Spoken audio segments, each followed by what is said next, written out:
MS Dia Preview, informação até você. Nesse programa eu converso com o vereador Edu Miranda, ele que também é presidente de honra do projeto social Fazer o Bem Faz Bem. Se fosse você, eu ficava no vídeo.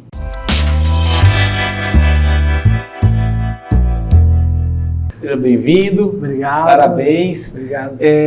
Bom, o sucesso ele tem vários caminhos, alguns são aí na visão de muitos jovens, bem-aventurados, porque a coisa acontece rápido, acontece instantaneamente, né? Mas isso não é regra, né? Normalmente ele vem para quem trabalha pesado, para quem pega uma jornada e acredita nela, tem fé e faz acontecer, principalmente com o que tem na mão ou às vezes com muito pouco. O senhor é o segundo lado da história. Nada aconteceu fácil para o senhor inclusive perdeu antes de ganhar, mas quando ganhou com uma consolidação muito grande. E tem provado isso também no mandato. Seja bem-vindo. Queria primeiro fazer a primeira pergunta do senhor, se fazer o bem faz tão bem assim? Eu acho que é até pertinente o que você está falando, porque fazer o bem sempre faz bem, né? Eu acho que quando você ajuda um ser humano, que ele possa estar sendo beneficiado em alguma coisa, porque a gente sabe que quando ele é beneficiado em alguma coisa é porque ele não tem. É porque ele está. Quando alguém procura a gente imagina o fundo do poço. Ninguém quer estar ferrado. Ninguém tá, aquela pessoa que está lá no fundo e ninguém quer dar a mão. Então, eu como assistente social, eu procuro sempre ver os dois lados.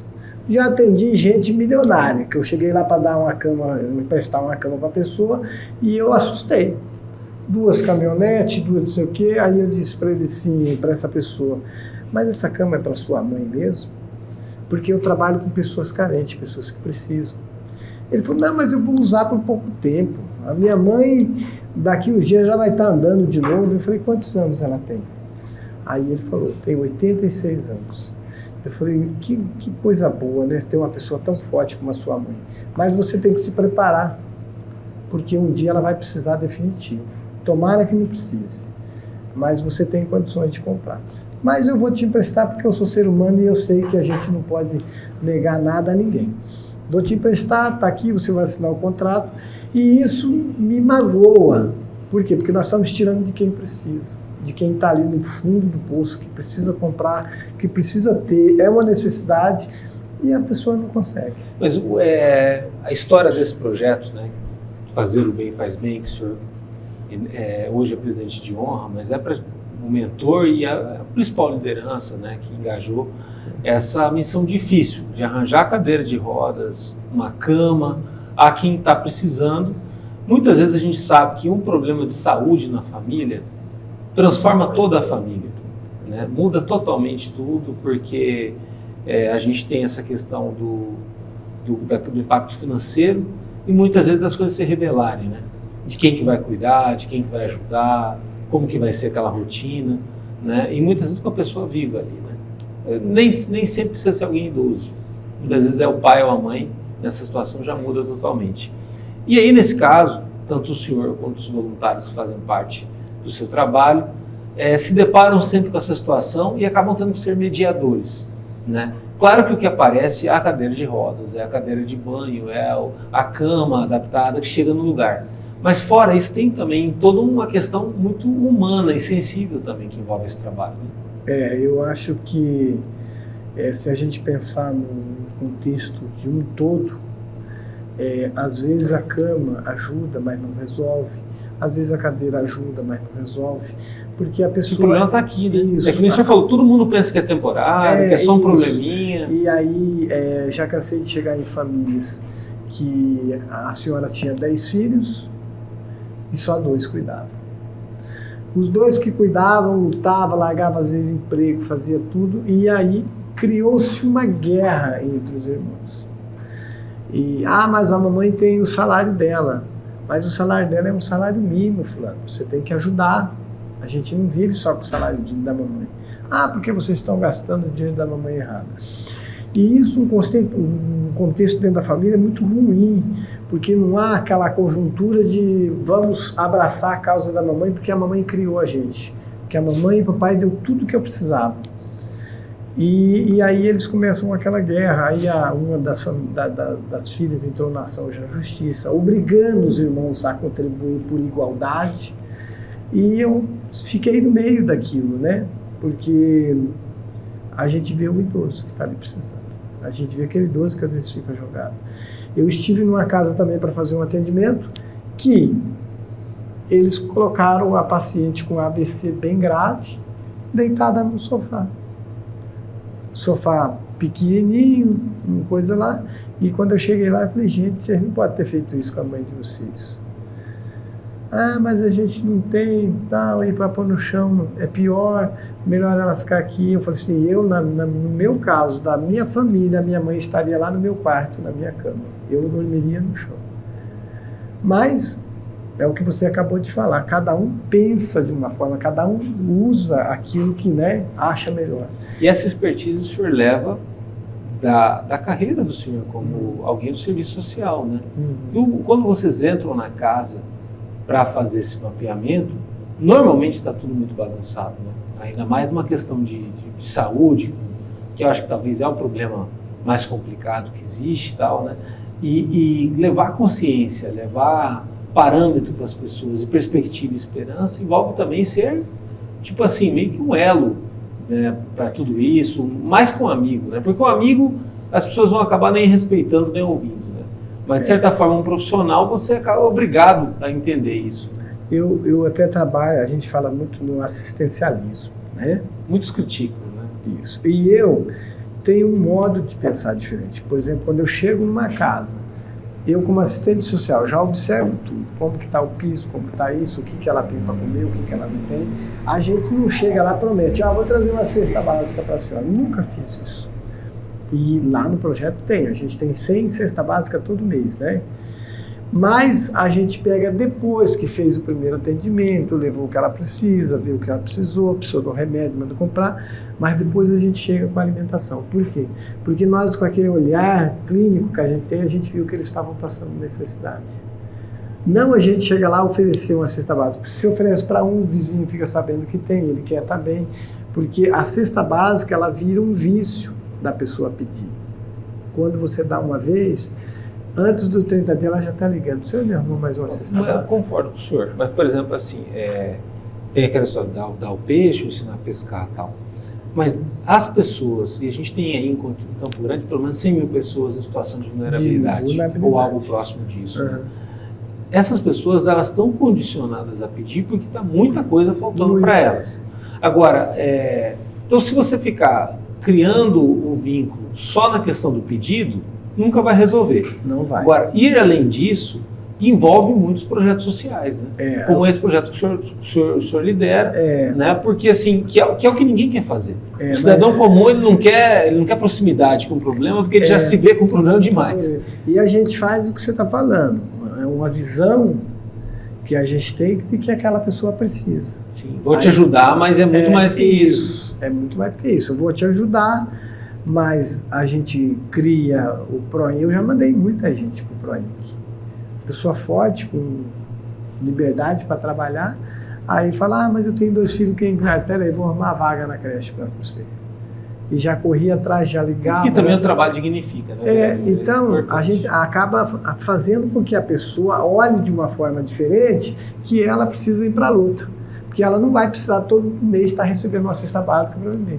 Sim. Porque o nosso país hoje, ele vive, eu acho que até... Uma inversão de valores. Uma inversão de valores. Também concordo, senhor. Até acho que o grande problema disso, até a política discute de uma forma muito aquecida e polarizada às vezes, fala-se como se o problema fosse o indivíduo, aquela família e tudo mais. Não é isso, é que desordena toda a economia, né? Se a gente for olhar só para esse lado, e não gera alavanca social. Não gera. Então, por exemplo, o próprio PROINC, ele é um meio para a pessoa se reinserir no mercado de trabalho. Mas não tem como ser PROINC ad eterno, né? Toda. Tem que depois também querer ser ajudado. Tanto né? que o secretário que está lá hoje, o Paulo, a gente fez uma conversa com ele muito franca. Você acabou de falar, não dê só peixe ou só a vara. Você tem que preparar aquela pessoa para ela ir para o PROINC mais profissionalizada, que ela tem um curso de padeiro, que ela tem um curso de alguma coisa, porque ela pode se desvencilhar do PROINC e virar uma funcionária efetiva. Por quê? O que falta? Oportunidade para essas pessoas. As pessoas hoje precisam de oportunidade. Eu vejo sempre a nossa prefeita dizer assim, aqui é a capital das oportunidades. Só que essa oportunidade tem que aparecer. Sim. Nós temos que preparar a nossa população para que ela... mais jovens também, né? A gente prepara a pessoa hoje e fala... nós tínhamos um vereador que montou um projeto e ele disse assim, mas a gente poderia colocar todo mundo que é aposentado pelo LOAS para trabalhar. Eu falei, não, negativo. Porque você está pensando em quem tem 65 anos, ele já recebe. E aquele idoso que completou 60, que ele não tem oportunidade, você vai dar para o 65 e não vai dar para o 60? Sim. Porque aquele que está ali, ele tem mais condições de trabalhar do que aquele que já está recebendo. Isso que o senhor está falando é muito grave, né? Porque muitas vezes a gente tem esse problema no Brasil, já falei isso várias vezes na MSD, a gente discute regrinhas, quem não é da realidade discute a realidade, sendo que a solução, às vezes, para esse tipo de situação, tem quem saiba fazer isso, né? Que é no caso, por exemplo, assim, discutir com quem é do serviço social. Inclusive, até foi muito importante ter recebido recentemente o secretário da pasta de assistência social, que ele explica que tem um sistema para isso no Brasil. Igual tem o INSS, né? Igual tem o SUS, existe um sistema que ele garante toda a organização para que as coisas aconteçam, o mapeamento e chegue, né? Como vereador, o senhor também está do outro lado fiscalizando e cobrando para que isso tenha resoluções, né? Vale lembrar que Campo Grande tem muitos projetos sociais e ano pré-eleitoral aparece mais outros trocentos, né? Que é o que eu não sei até que ponto é bom ou ruim, porque a gente fala assim, é bom, pelo menos está fazendo, mas também às vezes fazer de forma irresponsável, que dure 6 meses, 1 ano, ou fazer com interesse não é o caminho. O projeto Fazer o Bem, que o senhor tocou sempre, nunca teve esse objetivo, né? Tanto é que conseguiu números expressivos, apesar de conseguir cadeira de rodas para alguém, é algo complicado. Eu desafio quem esteja assistindo a gente, tipo assim, se souber de uma família que está precisando, tenta arranjar essa cadeira e leva para lá para ver o trampo que é. E assim, a gente coloca à disposição das pessoas que lá tanto pode receber a tua cadeira que você não está usando como mais, você pode doar, que ela está quebrada, que não quero mais, liga para nós, o telefone é facinho, é o 99180. Vocês reformam? 99, reforma e leva de volta até para a mesma pessoa que precisa. Que legal. Nós temos hoje 4 montadores trabalhando dia todo, montando cadeira e cama hospitalar. Nós compramos essa semana um leilão com 22 camas hospitalares. Sabe o que tinha na cama hospitalares? Só a rosca que estava travada. Vai ficando dura, aí não tem um óleozinho para colocar ali, para fazer a manutenção. Então, para eles, os hospitais filantrópicos, os hospitais, pois eles não têm vamos consertar para quê se nós podemos comprar outro? O governo dá recurso. E para mim era muito importante. Quando a Unimed fez o novo hospital dela, eu fui o cara mais assim chato, porque eu fui 18 vezes na Unimed. E falo porque eles me atenderam muito bem, mas todas as vezes que eu chegava lá eles falavam não. Aí eu falava, mas como que vocês não podem doar para ajudar uma família se isso está no sol? Vocês não vão usar mais, vocês vão comprar material novo para colocar aqui. Mas isso aqui é uma, como é que fala? Uma cooperativa. Nós temos aqui 18 médicos e só 2 não resolve. Nós temos que ter uma reunião. Eu fui 4 vezes na reunião. Dá para dar baixa também, né? Porque cada item desse tem patrimônio, né? Tem o lado errado deles de trabalho, mas tem a burocracia. Aí né? tem a burocracia. Aí muito custo. Um dia eu estava lá trabalhando, que eu fui diretor de CRAS há muito tempo. O CRAS Vila Nácia. Aí o cara me ligou e falou assim, uma moça me ligou, falou, olha, eu sou assistente social aqui da Unimed. O senhor pode vir numa reunião amanhã? Eu levei tudo, os caras me pesquisaram tudo, da onde que eu vim, até que eles falaram que eu era militar, que eu fui militar, né? Eu fui militar durante 10 anos. E aí foi engraçado, olha, o senhor venceu a gente no cansaço, porque a gente precisa tirar esse material daqui agora, não temos aonde pôr, só que nós damos 2 dias para o senhor tirar tudo. Era 46 camas hospitalares. 2 dias é pouco. Aí eu falei, não, eu tiro. Não tem problema. Fui lá e peguei, Foi engraçado que eu cheguei com a carretona lá, naquela época ali era meio difícil, parceiro. Sim. Aí a carreta foi lá, voltou, foi lá e foi criando um trânsito. Eu falei, meu Deus do céu. Até que a carreta entrou, mas levei tudo.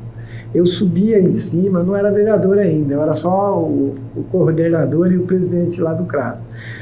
Cara, levei tudo. Eu falei, e agora, onde que eu vou pôr isso?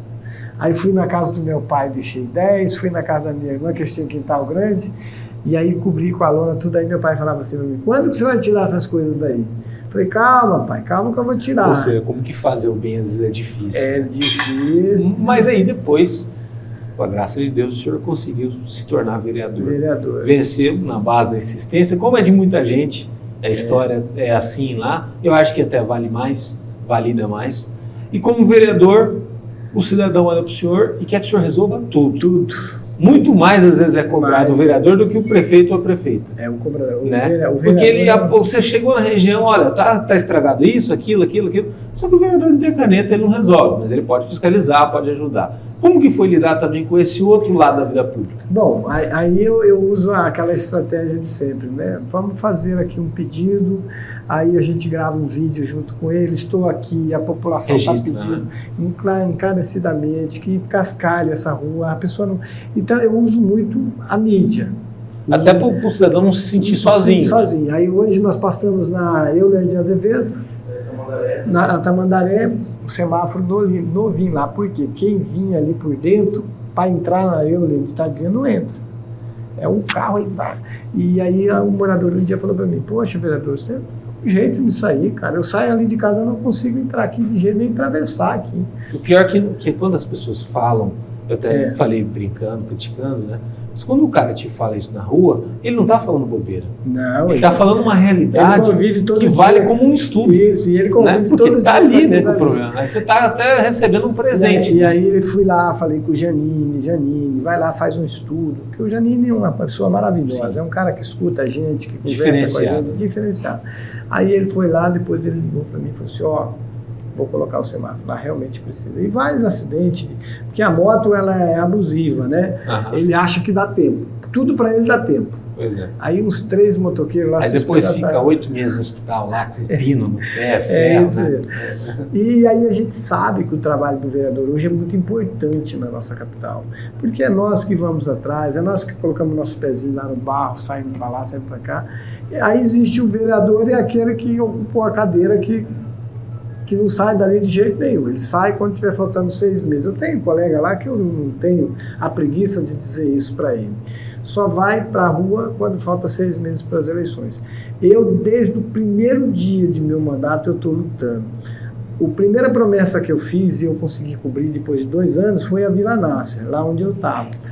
A Vila Nasser tinha um redondo ali, um quadrado que se diz, que só tinha asfalto assim, todos os asfaltos, assim, as 12 ruas que tinha assim, não tinha asfalto. E aí andei pesquisando com a população, a senhora tem esgoto? Não, esgoto a gente temos. A senhora tem esgoto aqui? Tem. Aí procurei, descobri por que tinha esgoto, tinha água fluvial e não tinha o asfalto. Que lá já constava como asfaltado. Tem muito isso em Campo Grande. O que tinha que acontecer? Nós teríamos que arrumar uma verba para que... Não, mas é uma pergunta. Agora, como cidadão comum, eu sei que a culpa não é do senhor, mas o senhor está lá como vereador também, fiscal, né? Tanto que eu fui lá fiscalizar isso. Por que isso existe em Campo Grande, da história da rua ser asfaltada no papel e na realidade não ser? Eu te juro, até já fui como repórter, em inauguração de asfalto, próximo às Moreninhas ali, não lembro qual que era o bairro, e aí teve foguetório, a população comemorou, estava lá o ex-prefeito Nelsinho Trade na época, aquele auê todo. Eu hoje passei recentemente no mesmo lugar, está lá ainda, sem asfalto, mas consta no papel que tem asfalto e consta o esgoto e a pessoa paga e o dinheiro já foi. E o dinheiro já foi. Aí tem que arranjar outro dinheiro para asfaltar? Outro dinheiro.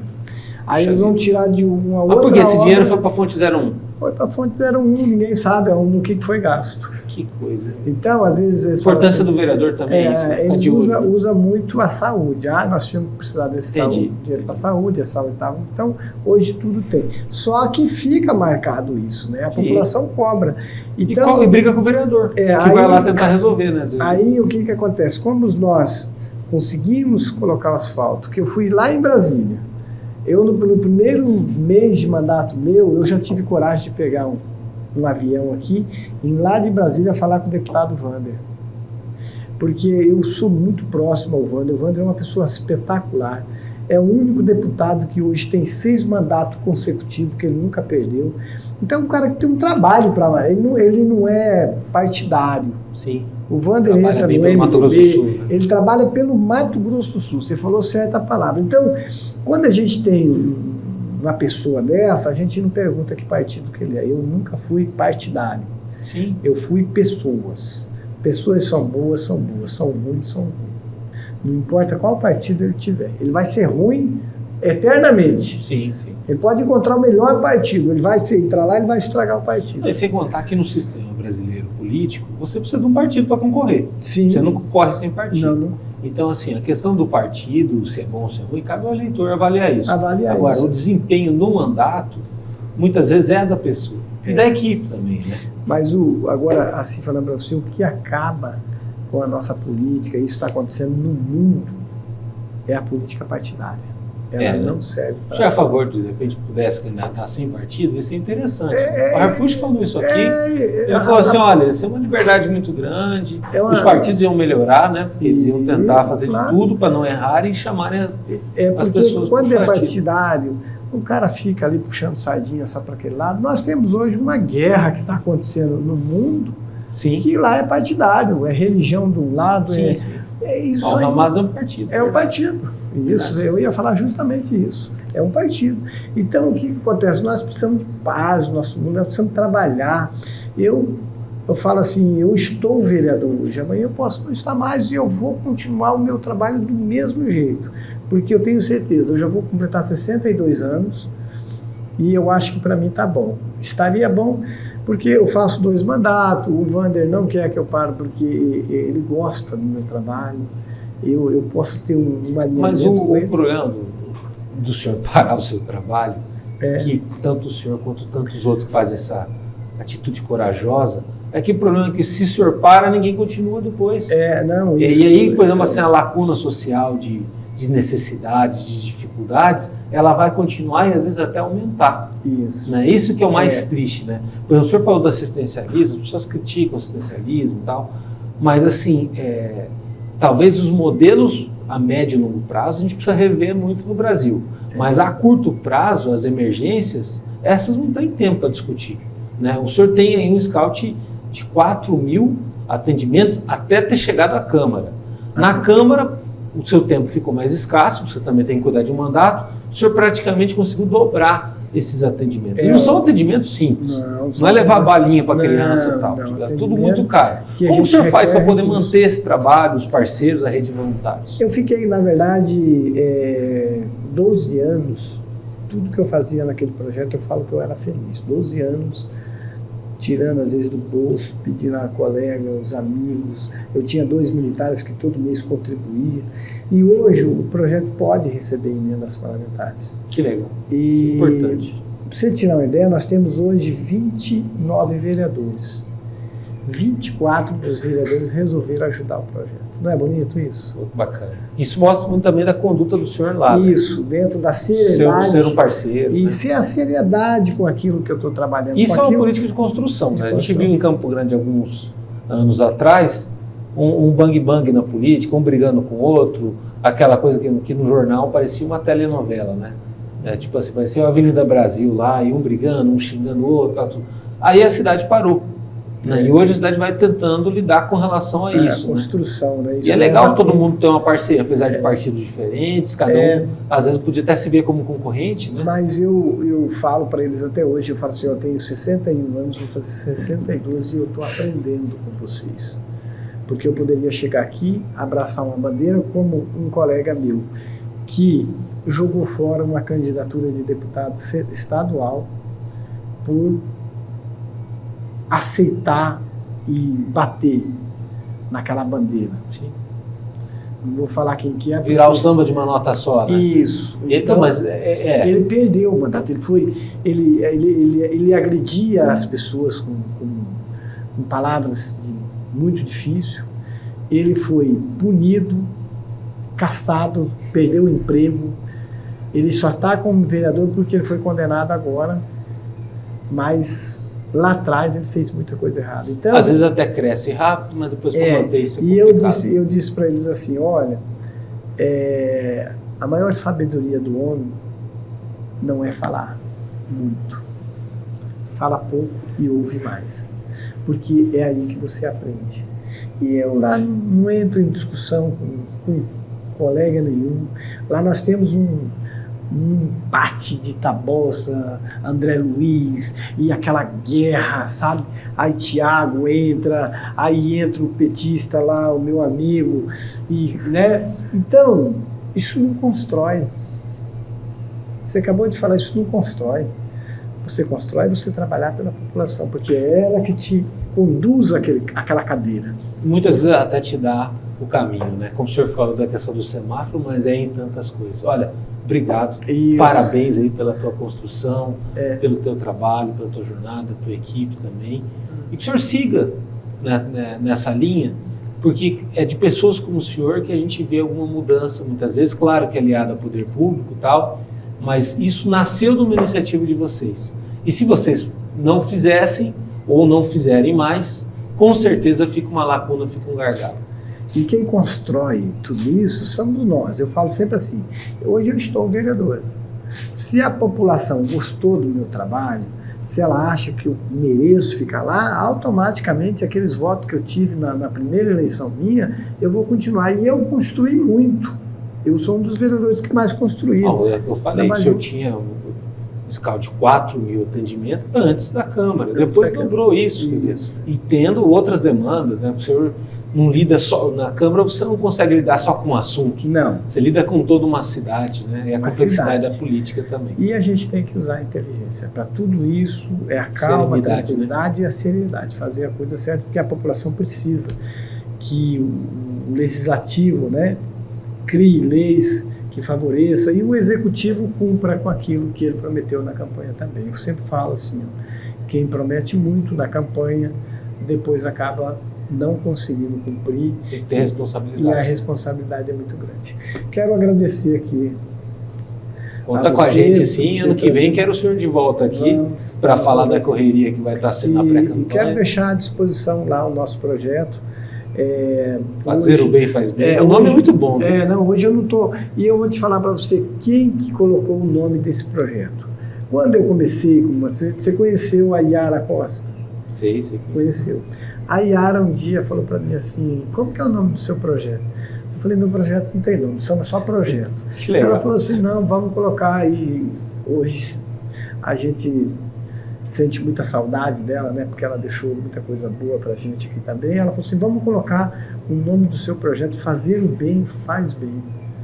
E nunca mais esqueci daquilo, tanto que hoje nós estamos registrados em todos os conselhos, em federal, estadual, municipal, com o projeto Fazer o Bem Faz Bem. E de parabéns porque está espalhado, né? Ele não é regionalizado. Nada contra os projetos são regionalizados, também são importantes, mas ele está espalhado, é uma pressão muito maior. Nós temos hoje 1 milhão de habitantes na nossa cidade. Campo Grande é várias cidades. Né? Hoje a gente sabe que nós precisamos mesmo ajudar, porque nós temos muitas pessoas que realmente dependem da gente. E acompanhe nosso trabalho no www.msdia.com.br. Lá no YouTube tem os cortes, entrevistas completas. Também no Instagram e no Facebook tem muita coisa para você conferir do jornal. Até a próxima.